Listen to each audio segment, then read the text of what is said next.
va créer un objet de table. Donc, déjà, on va faire ajouter un nouvel élément. Donner, ensuite ado.net. Donc, par exemple, si je vais mettre article modèle,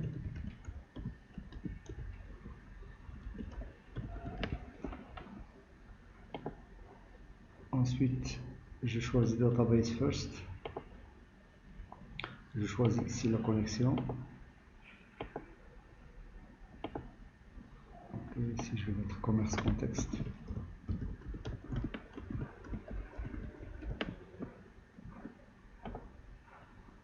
Ensuite la version 6.0.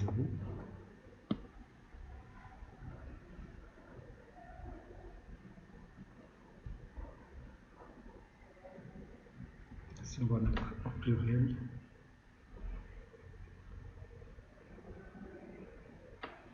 Donc ici vous avez les différentes tables, vous pouvez choisir les tables que vous voulez.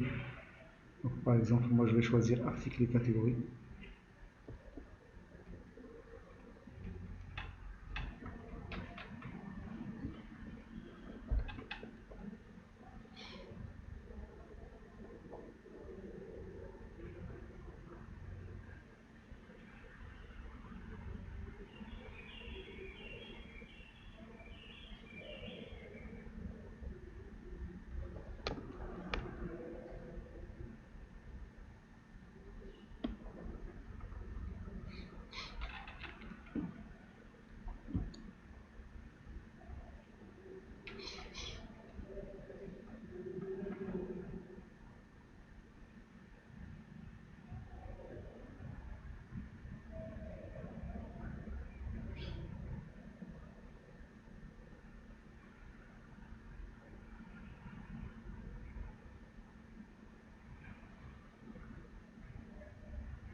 Le projet qui est construit avec ce chapeau pour faire des projets.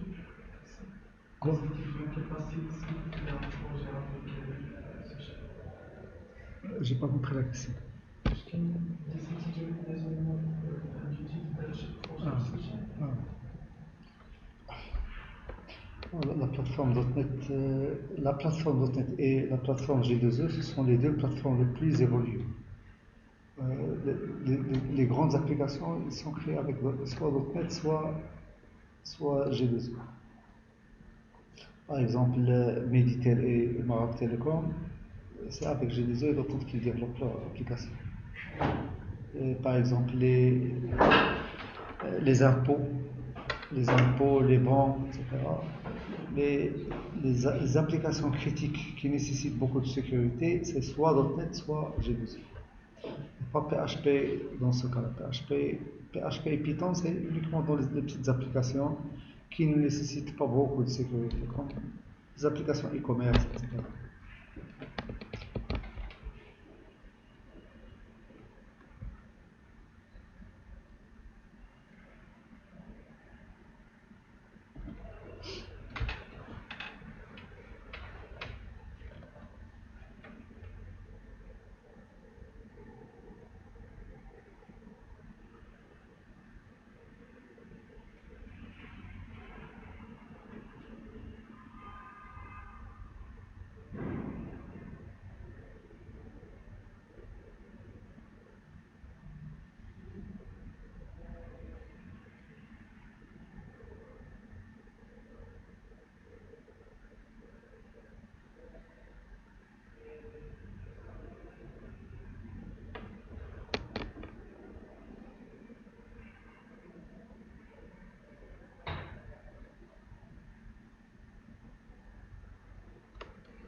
Donc ici vous avez le résultat. Vous voyez que puisque j'ai mis tout à l'heure mettre au singulier ou au pluriel, donc puisque la table catégorie elle est au pluriel, donc il a mis ici en singulier mais en anglais. Si vous avez article au singulier. Donc je peux changer le nom de la classe, mettre catégorie avec IE. Vous avez la possibilité de changer également les noms des attributs que vous avez ici, ou bien des propriétés que vous avez ici. Ici, catégorie, donc un article appartient à une catégorie, donc je vais changer cette propriété-là, je vais mettre catégorie avec IE. Et ici, une catégorie possède plusieurs articles. Donc, si vous avez articles, c'est-à-dire une collection. Alors, j'enregistre. Donc, une fois vous enregistrez, donc bien sûr, il va modifier. Donc, bien sûr, il y a des classes qui ont été générées. On va aller pour les voir. Ensuite, on va travailler avec ces classes pour générer des entités, les ajouter dans la base de données, modifier, supprimer, etc.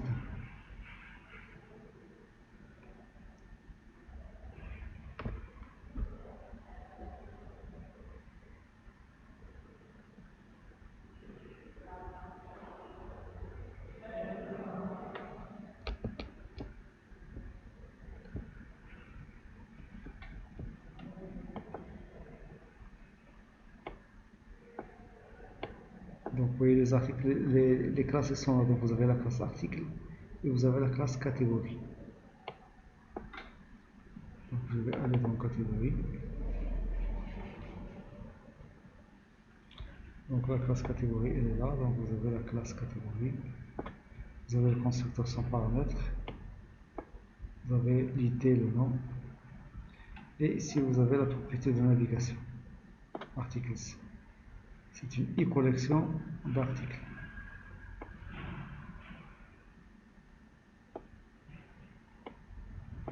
Et vous avez article. La classe article est là, vous avez l'IT, le nom, le prix, la quantité, la catégorie IT et un objet type catégorie. Si par exemple j'ai utilisé article.find un IT inexistant. Nul, il va retourner nul. Oui.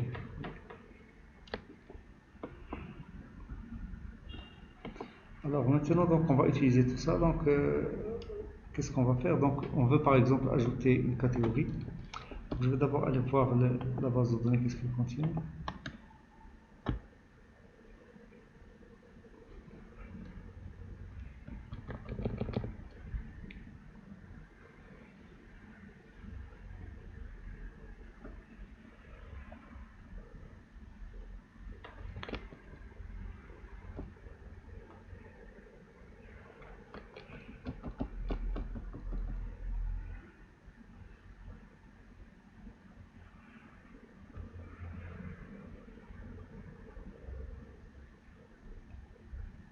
Donc, la base de données contient déjà des catégories. Vous avez l'IT de 2 jusqu'à 8. Donc, l'administration, vous l'avez dit.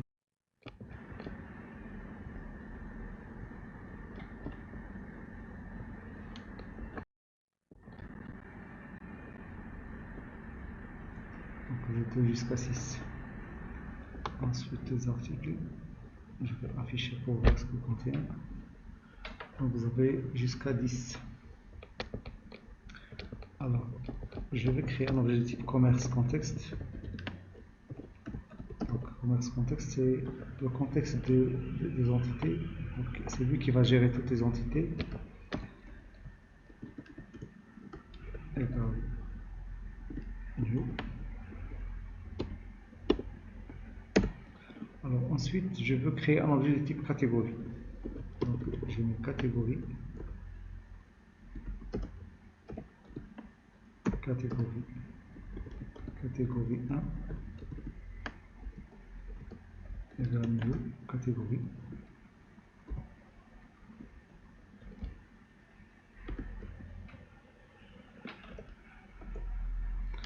Et je vais mettre le nom égal hôtel.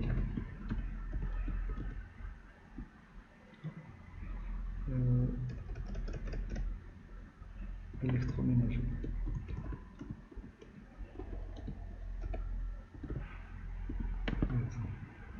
Alors je vais ajouter cette catégorie dans la base de données. Donc pour l'ajouter, donc il suffit de mettre contexte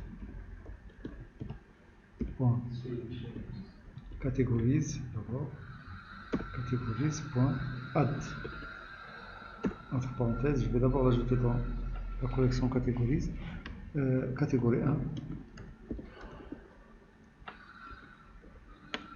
Ensuite, context.saveChanges.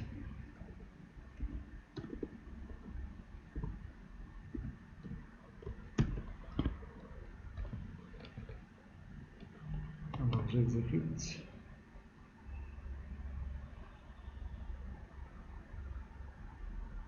C'est toujours l'idée auto-générique. Oui. Ça dépend de ce que vous avez dans la base de données. Dans la base de données que je suis en train d'utiliser, il est auto-généré, il est auto-incrémenté. Si par exemple il existe déjà une idée, je veux créer un élément avec le même idée, il va écraser le premier, mais il ne va pas créer. Il va vous donner une erreur. C'est la même chose que lorsque vous travaillez avec des requêtes SQL.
Alors, on va voir catégorie. Est-ce qu'il a ajouté la catégorie électroménager?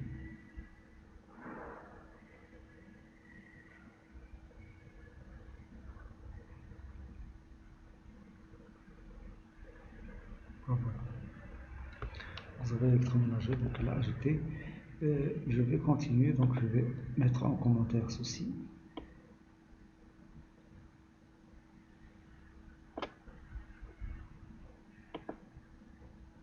Alors cette fois,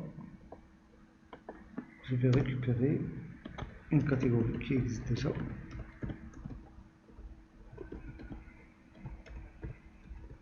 Donc je vais l'appeler catégorie 3 égale contexte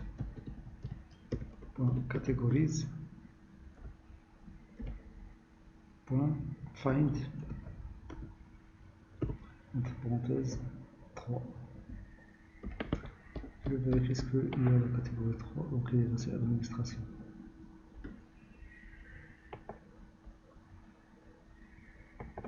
Catégorie. Alors ensuite je vais créer un objet de type article.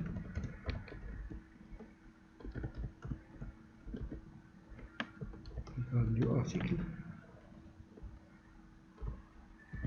Alors bien sûr, je vais spécifier pour cet article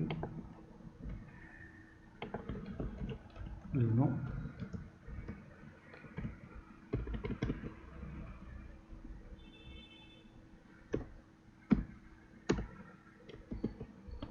Vous avez le prix.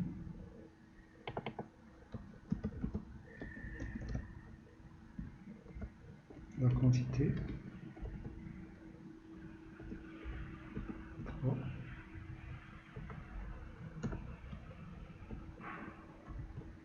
Catégorie ID. Donc je vais utiliser la catégorie ID 3. La catégorie.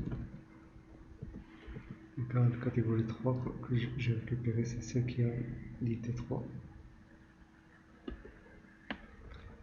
Alors je vais ajouter cet article dans la base de données, donc il faut mettre contexte. Voilà. Articles. Si je suis obligé d'insérer catégorie et catégorie ID. Non, vous pouvez mettre uniquement catégorie, donc il va faire la liste. Article 1. Voilà, ça on est en catégorie ID. Oui. Article 1. Et ensuite, il faut faire appel à la fonction SaveChanges. Context.save changes. Donc ça, c'est la première méthode. La deuxième méthode, je vais créer un nouveau article. Donc je peux mettre un seul save changes. Article 2.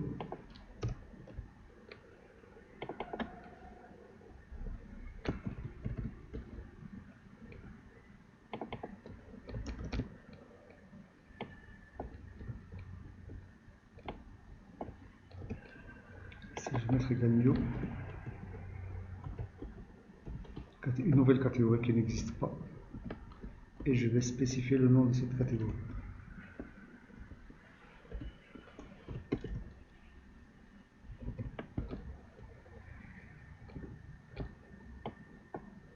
Save changes. Donc j'ai un premier article avec le nom AA qui correspond à la catégorie numéro 3 et un autre article BP qui correspond à une catégorie qui n'existe pas. Il va créer la catégorie inexistante, récupérer l'ID et l'insérer dans. Oui.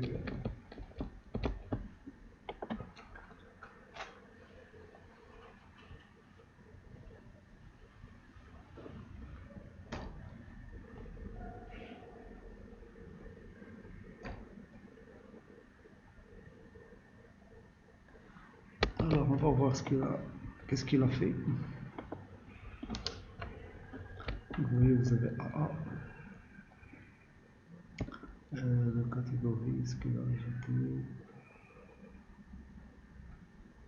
Il n'a pas ajouté catégorie.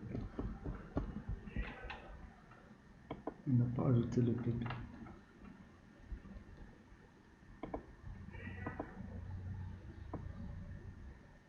Il a mis article 1.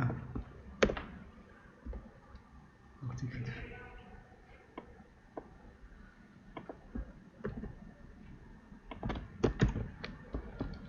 Alors, je vais lui demander de m'ajouter article 2, donc qui correspond à PV et qui correspond à la nouvelle catégorie. Il a ajouté l'article 1 deux fois, il n'a pas déclaré. Il va l'ajouter deux fois, oui. Il a ajouté, mais avec une nouvelle créée. Donc ici, vous voyez PP, il l'a ajouté. Je l'ai ajouté. Ah, parce que. Attends.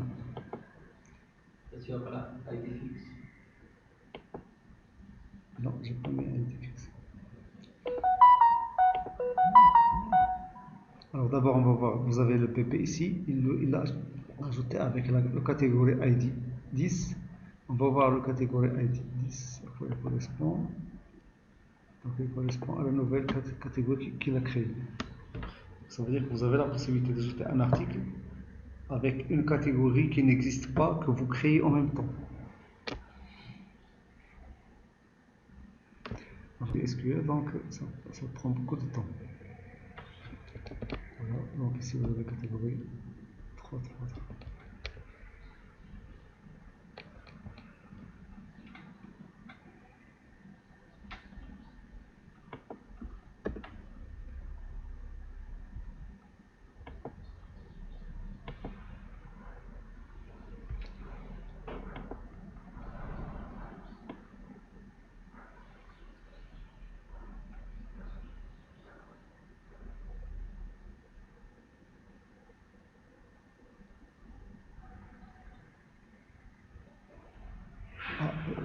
Pourquoi il ne l'a pas ajouté deux fois? Parce que tout à l'heure j'ai mis ici add article 1, ensuite add article 1. il ne l'a pas accepté. Pourquoi? Parce que ici, vous avez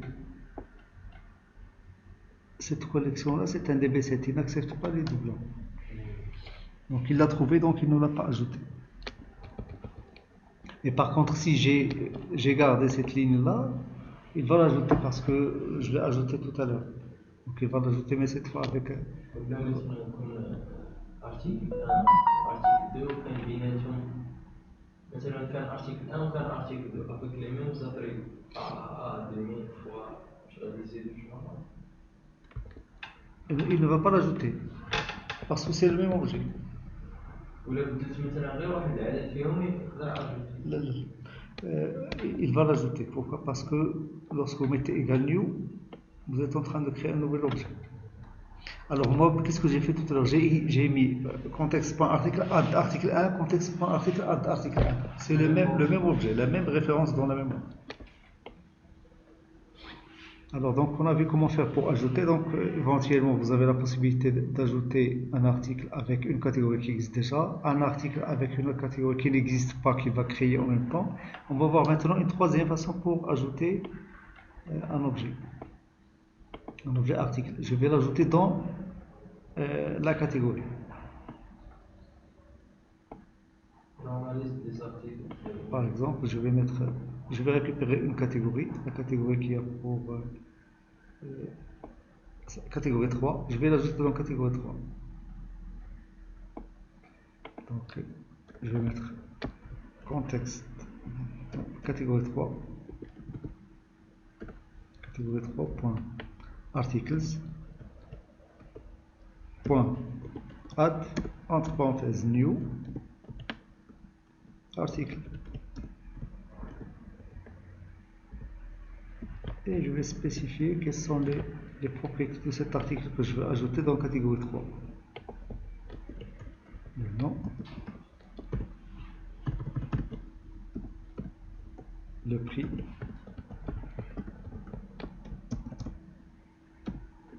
et la quantité.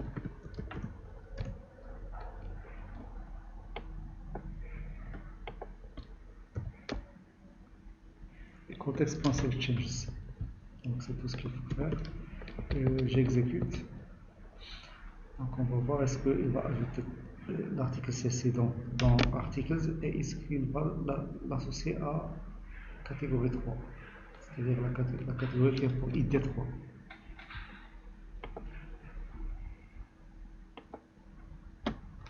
Donc vous voyez CC, vous avez la catégorie 3. D'accord. Donc ce sont les trois façons avec lesquelles on peut ajouter un objet. Donc la première façon, c'est de créer l'objet dès le départ, l'associer éventuellement à une catégorie qui existe déjà. La deuxième, créer un objet avec une catégorie qui n'existe pas, il va les créer tous les deux. Et la troisième, l'ajouter dans une propriété de navigation et enregistrer. Donc il va automatiquement l'ajouter dans la table correspondante. Alors maintenant, il reste à voir comment modifier, comment supprimer. Donc la modification, c'est simple. Donc d'ailleurs, ici, on a modifié la catégorie 3. Donc on peut faire la même chose. Je vais récupérer par exemple un article. Alors si vous voulez modifier quelque chose, il faut d'abord récupérer ce que vous voulez modifier. Article par exemple 3, ou bien article 4, égale contexte,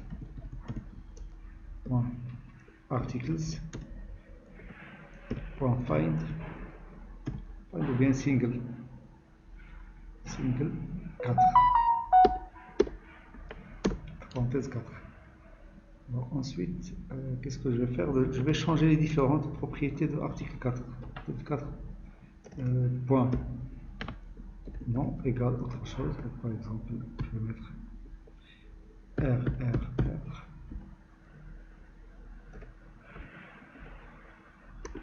Article 4, point prix.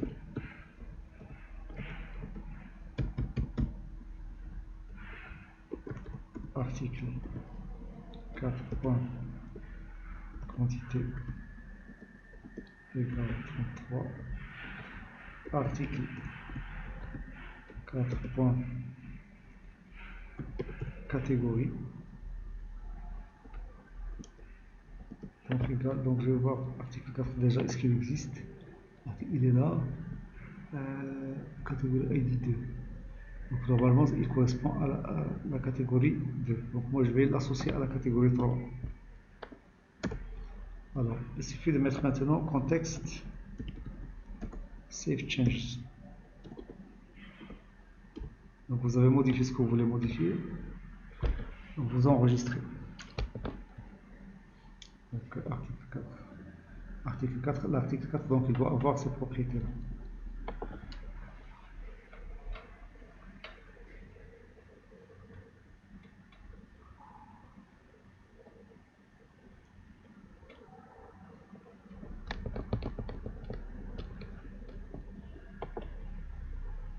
Donc voilà, article 4, donc j'ai changé de propriété, je l'ai associé à la catégorie 3 au lieu de 2.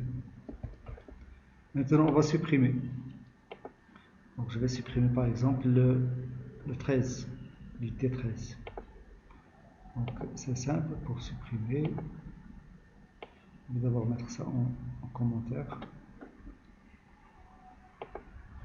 Alors si vous voulez supprimer, c'est simple, il suffit de récupérer l'article que vous voulez supprimer.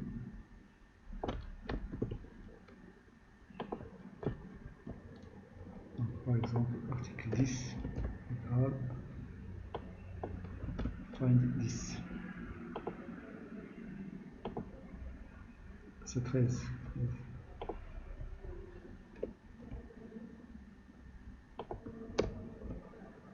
Ensuite, si vous voulez supprimer, il faut mettre contexte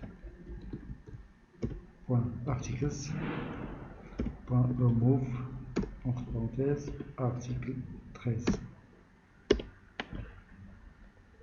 et save changes.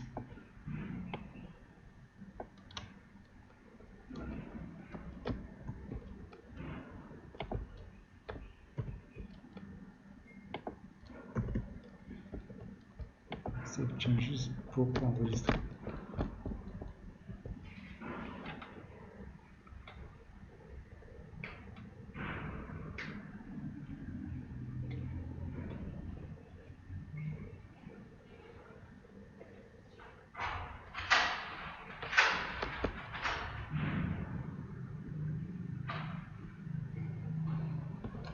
Donc le 13 a été supprimé. D'accord. Alors bien sûr, vous pouvez également faire des requêtes sur des onglets. Donc par exemple, je veux afficher les listes des articles.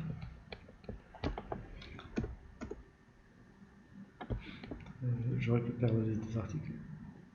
Alors, liste.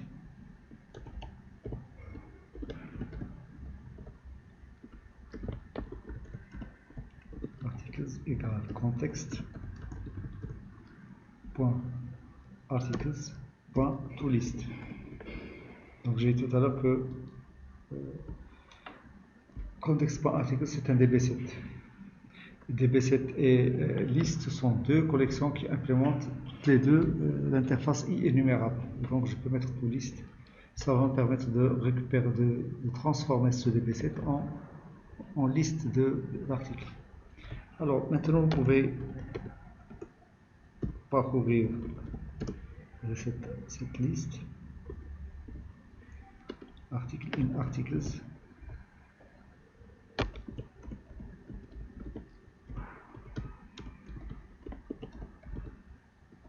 Console.writeline par exemple, article. Non.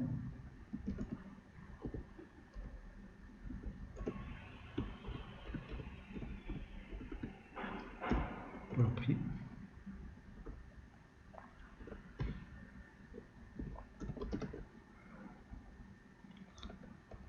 Article.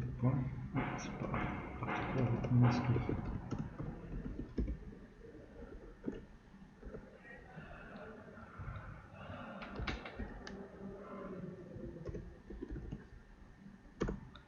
Article.quantité. Point virgule.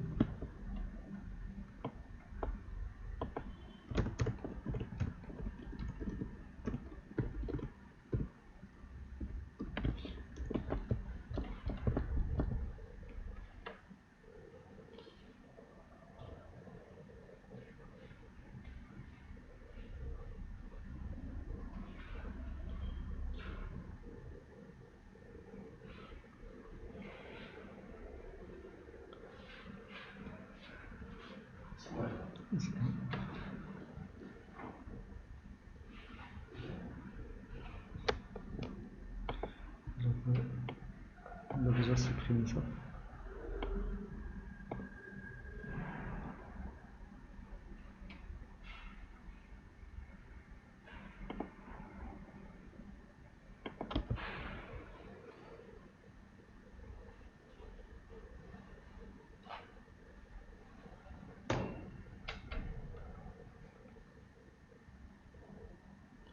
Donc, vous voyez ici, vous avez la liste des articles.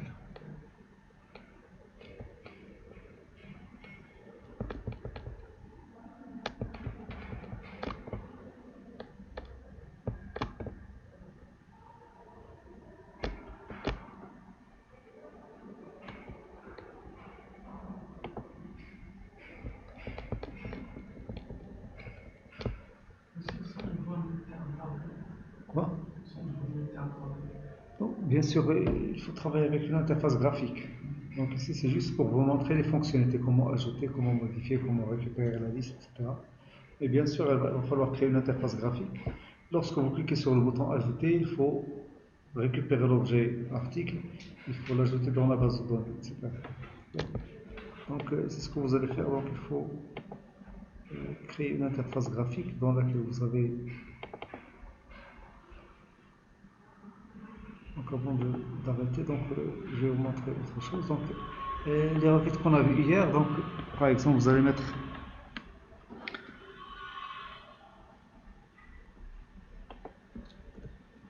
donc je vais mettre articles égale articles.where, par exemple ar flèche ar.prix supérieur à 1000. Donc je vais récupérer uniquement .toList. Donc cette collection là, donc elle contient tous les articles, mais moi je vais récupérer uniquement les articles qui ont un prix supérieur à 1000.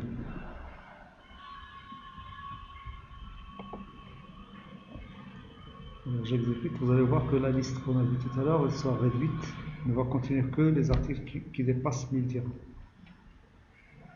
Donc il y en a beaucoup, donc ici vous avez des 1000, donc je vais mettre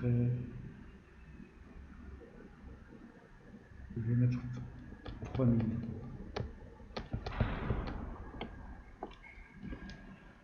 Je vais mettre ici égal.